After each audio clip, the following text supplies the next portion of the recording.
Apa kabar kawan-kawan edukasi? Jumpa lagi bersama kami di channel Kabar Edukasi. Channel yang memberikan informasi mengenai ASN dan informasi menarik lainnya. Pada kabar kali ini, kami akan memberikan informasi mengenai kejelasan status honorer kategori R4 pada pengangkatan P3K tahun ini. Namun, sebelum masuk ke pembahasannya, bagi teman-teman yang baru bergabung, silahkan untuk klik subscribe agar kawan-kawan edukasi sekalian selalu mendapatkan informasi update mengenai ASN dan kabar update terkini. Terima kasih. Pengumuman hasil akhir seleksi P3K tahap 2 telah resmi dimulai sejak 16 Juni 2025.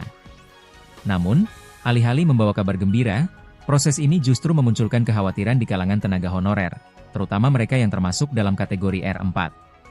Tenaga honorer R4 merasa cemas karena kemungkinan besar mereka tidak akan lolos seleksi. Berbeda dengan tenaga honorer kategori R2 dan R3 yang namanya tercantum dalam pangkalan data Badan Kepegawaian Negara, BKN, dan masih memiliki peluang diangkat menjadi P3K meskipun belum mendapatkan formasi, R4 menghadapi kendala yang lebih berat. Kategori R4 biasanya merupakan tenaga non-ASN yang belum tercatat dalam pangkalan data resmi BKN. Kebijakan penataan ASN berdasarkan Undang-Undang Nomor 20 Tahun 2023 tentang ASN memang hanya mengakui dan memprioritaskan tenaga honorer yang sudah terverifikasi dalam pangkalan data tersebut.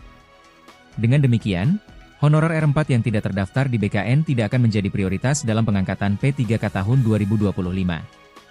Namun demikian, pemerintah tengah merancang kebijakan khusus bagi honorer yang diangkat setelah 31 Desember 2022 dan telah mengabdi minimal 2 tahun, meskipun belum masuk dalam data BKN.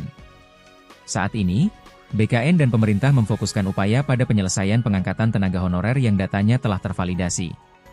Sementara itu, honorer R4 dihadapkan pada pilihan menanti kebijakan baru, mencoba kembali dalam rekrutmen P3K selanjutnya, atau mencari peluang kerja di sektor lain.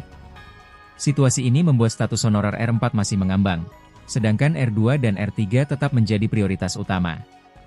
Pemerintah pun didorong untuk segera memberi kejelasan hukum dan langkah nyata bagi ribuan tenaga honorer yang belum mendapatkan kepastian.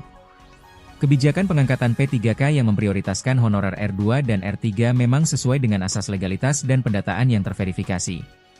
Namun, harus diakui bahwa honorer R4, meskipun tidak terdaftar di pangkalan data resmi BKN, juga telah mengabdi di instansi pemerintah dalam waktu yang tidak singkat. Ketiadaan data bukan sepenuhnya kesalahan para honorer, melainkan cerminan dari lemahnya sistem pendataan dan pengelolaan tenaga kerja honorer di masa lalu. Maka dari itu, sangat penting bagi pemerintah untuk tidak semata-mata mengedepankan aspek administratif, tetapi juga mempertimbangkan nilai pengabdian dan kebutuhan real tenaga kerja di lapangan. Solusi transisi yang adil dan inklusif harus segera disusun, misalnya dengan membuka jalur validasi ulang atau pendataan khusus bagi honorer R4 yang memenuhi kriteria tertentu. Keadilan administratif harus berjalan beriringan dengan keadilan sosial. Bagaimana menurut kawan-kawan edukasi sekalian? Tuliskan opinimu di kolom komentar. Sekian informasi yang kami berikan. Sampai jumpa di kabar-kabar selanjutnya. Tetap semangat dan jangan lupa bahagia.